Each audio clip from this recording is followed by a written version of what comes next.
હિન્દુ તુરક જૈની બોધી કલ કાહુ ન પાયા. તમે જુઓ, દરેક સંપ્રદાયની અંદર દરેક સંપ્રદાયની જુદી જુદી પોતાની માન્યતાઓ છે. તમે હિન્દુ જુઓ તો જો હિન્દુઓના જે ભગવાન છે એની પણ પોતાની અલગ માન્યતા. હિન્દુઓની મુક્તિ પ્રાપ્તિની જે કંઈ છે એ બધી પણ અલગ માન્યતા. હિન્દુઓમાં આપણે 24 ભગવાનના અવતાર માનીએ છીએ. 9 ભગવાનના અવતાર આપણે થઈ ગયા છે, હજી 10મો ભગવાન આપણે આવવાનો છે. બીજા 14 ભગવાન, એમ 24 ભગવાન આપણે માન્યા. અને પોતપોતાના મત મુજબ પોતપોતાની અલગ મુક્તિ માની લીધી. અને દરેકને પોતપોતાના ભગવાનનું સ્વરૂપ પણ અલગ વર્ણન કરી દીધું. કોઈનો ભગવાન 2 હાથવાળો હશે, કોઈનો 4 હાથવાળો હશે, કોઈનો 1000 હાથવાળો હશે. જેવી જેની જેવી માન્યતા હતી અને જેવી જેની આવશ્યકતા હતી એ પ્રમાણે ભગવાનની કલ્પના એને કરી અને લોકો આગળ એને રજૂઆત કરી. અને દરેક મત મજહબના જે ભગવાન છે અને જે કંઈ છે એને તમે જો ના માનો તો પાછા તમે નાસ્તિક છો. જે તે મધ્યમના જે તે ભગવાન છે જો હિન્દુઓના રામ કે કૃષ્ણને તમે ના માનો તો પણ તમે નાસ્તિક છો. અને તુરક, મુસલમાન, ઈસાઈ, યહૂદી આ બધા તુરક છે. તુરકોનો ભગવાન પણ અલગ છે. કોઈનો ગોળ છે, કોઈનો યહોવા છે અને કોઈનો અલ્લાહ છે. દરેકની પોતપોતાની ભગવાનની પરિભાષા જુદી છે, દરેકની જુદી છે. કોઈનો ભગવાન અવતાર લઈને આવે, કોઈનો ભગવાન પોતાનો પુત્ર મૂકે, કોઈનો ભગવાન પેગંબર મૂકે. કોઈનો ભગવાન સતલોકમાં રહે છે, કોઈનો ભગવાન બ્રહ્મલોકમાં રહે છે, કોઈનો સાકેત લોકમાં, કોઈનો ગોલોકમાં, કોઈનો 7મા તપત પર, કોઈનો ધૂળધામમાં અને કોઈનો ચંદ્રલોકમાં. આ રીતે પોતપોતાની દરેકની માન્યતાઓ અલગ છે. અને દરેકની પોતપોતાની મુક્તિની જે કંઈ છે એ પણ અલગ અલગ છે. મુક્તિના પણ 4 પ્રકાર શાસ્ત્રોની અંદર વર્ણવેલા છે. સાલોક્ય મુક્તિ, સારૂપ્ય મુક્તિ, સામિપ્ય મુક્તિ અને સાયુજ્ય મુક્તિ.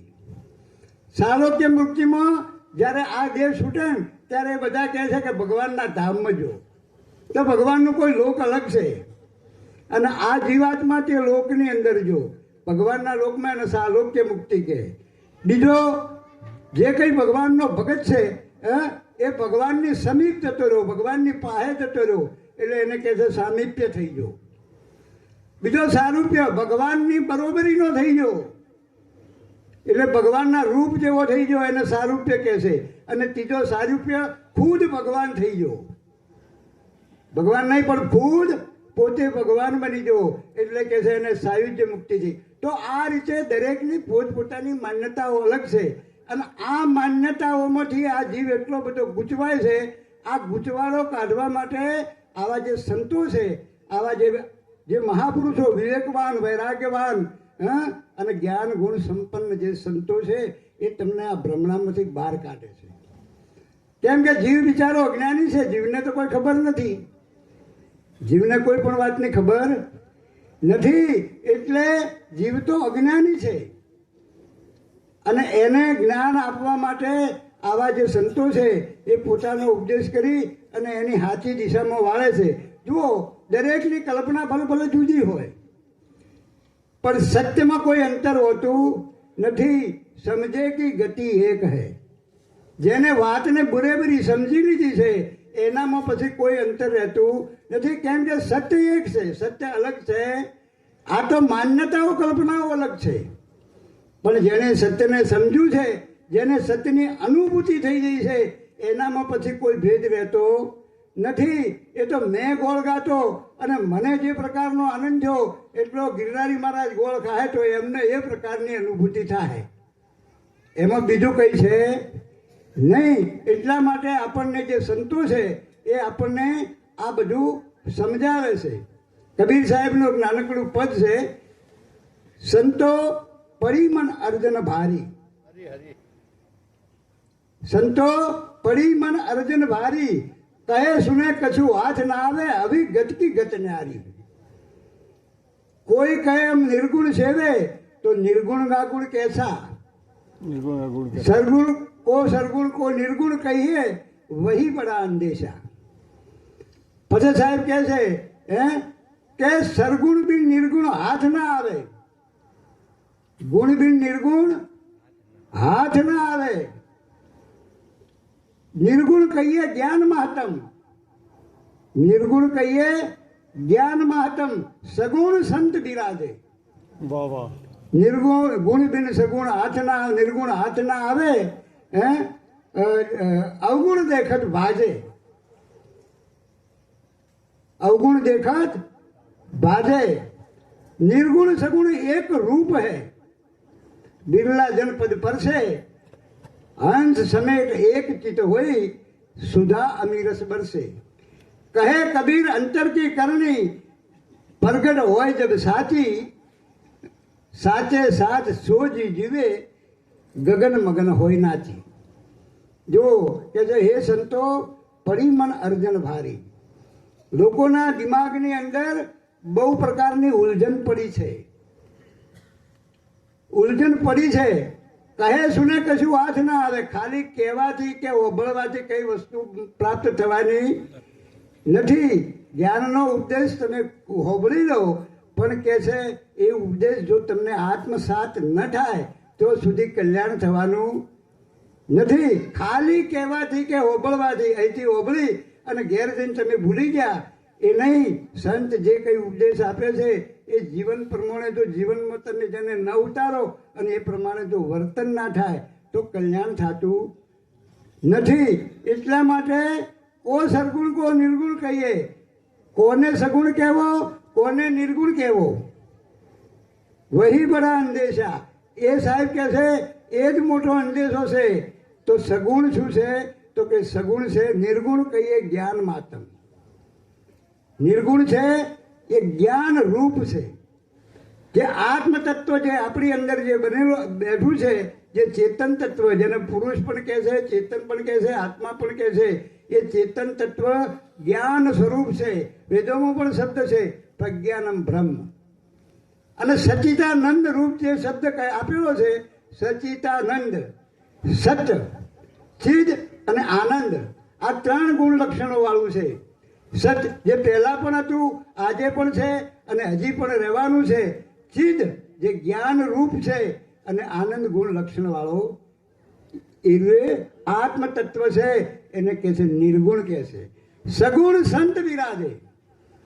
સગુણ કોણ છે? સગુણ છે જો પ્રાણી જગત, જેટલા દેહધારી જીવાત્મા પ્રાણીઓ છે એ બધા સગુણ છે. એની અંદર પણ આ જ પરમાત્મા છે. અને એમાં મનુષ્ય શ્રેષ્ઠ છે. અને મનુષ્યમાં પણ વિવેકવાન સંતો શ્રેષ્ઠ છે. એટલા માટે સંતોને પણ સગુણ પરમાત્મા કીધો છે. બરાબર. ગુણ બિન નિર્ગુણ હાથ ના આવે. ગુણ વગર કે છે નિર્ગુણ હાથ આવતો નથી. આ સગુણ સંતોનો જો ઉપદેશ નહીં સાંભળો તો નિર્ગુણનું જ્ઞાન થવાનું નથી. એટલા માટે સગુણનું પણ મહત્વ છે. સગુણ નિર્ગુણ એક રૂપ છે. સગુણ અને નિર્ગુણમાં કોઈ અંતર નથી. સગુણ અને નિર્ગુણમાં કોઈ અંતર નથી. એટલા માટે શંકરાચાર્ય મહારાજે પણ કીધું કે બ્રહ્મ સત્યમ જગત મિથ્યા, જીવો બ્રહ્મો ના પરા. બ્રહ્મ સત્ય છે, આ જગત મિથ્યા છે, પણ જીવ અને બ્રહ્મ કોઈ અંતર. જે જીવ છે એ જ બ્રહ્મ છે. જીવ છે આ દેહની અંદર જે રહેલો જે આત્મા છે અલ્પ છે. જીવ આ દેહાધ્યાસથી જે અધ્યાસ થયેલો છે દેહનો એ જીવ છે. અને દેહાધ્યાસથી દેવ ભાવથી જે છૂટી જાય છે એ બ્રહ્મ છે. એટલા માટે સગુણ અને નિર્ગુણમાં કોઈ અંતર નથી.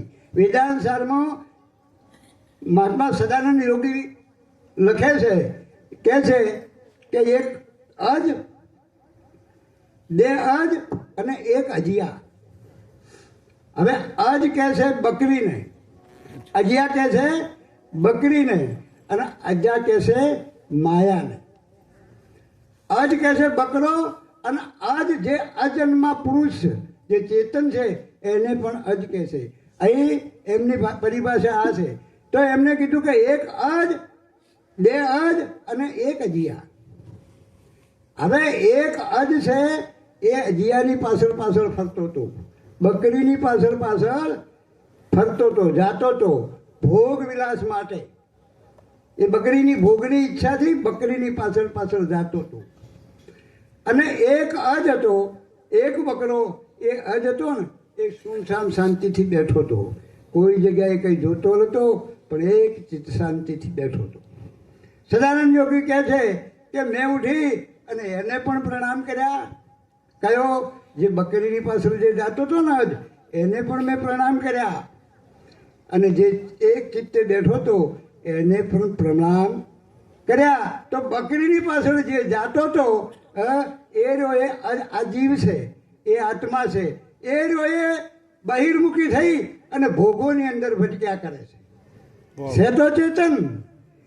અને જે એક ચિત્તે શાંત, જે સ્થિર થઈ ગયેલો જે અજ છે એ બધા જ પ્રકારના અધ્યાસોથી મુક્ત થયેલો, દેહાધ્યાસથી મુક્ત થયેલો પરમ જે ચેતન આત્મા છે, જે સ્વરૂપ સ્થિતિને પ્રાપ્ત થઈ ગયેલો છે એ રહ્યો એ અજ છે.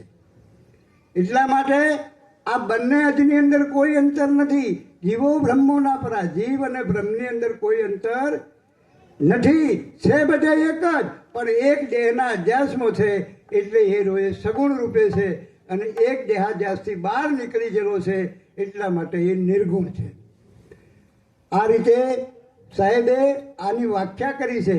એટલે કહે છે કે હંસ સમેટ એક ચિત્ત હોય, ઓ પદ કોઈ વિરલા પર છે. જેની વૃત્તિઓ સમેટી અને જે એક ચીજ જે પોતાના સ્વરૂપની અંદર ભળી ગયો છે એ પદ કોઈ વિરલાઓ પાસે છે. આવું પદ કોક વિરલાઓ, બધાને આ સ્થિતિ પ્રાપ્ત થતી નથી. કહે કબીર અંતર કી કરણી, જબ પ્રગટ હોય તબ સાચી. જ્યારે પોતાની કરણી, જો કથની, કરણી અને રહેણી, આ ત્રણ પ્રકાર છે. પણ કથની જ્યારે કરણીની અંદર જડી જાય અને કરણી જ્યારે રહેણીની અંદર ઉતરી જાય ત્યારે કે છે એનાની અંદર રહેલું જે સત્વ છે એ પ્રગટ થઈ જાય છે. સાચે સાચ જે જીવે ગગન મગન હોય નાથી. દરેક વસ્તુને સત્યનું જ્યારે ગ્રહણ કરી લે, મનસા વાચા કરણા, મનથી, વચનથી અને કર્મથી જે સત્યને પકડી રાખે છે એના જીવનની અંદર કે છે આનંદ, આનંદ અને આનંદ સિવાય કંઈ રહેતું નથી. આટલું કહી અને મારી વાણીને વિરામ આપું છું. બોલો સદગુરુ દેવ કી.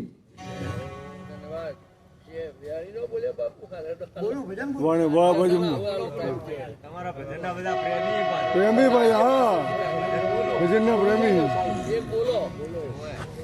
એક ભજન બોલો.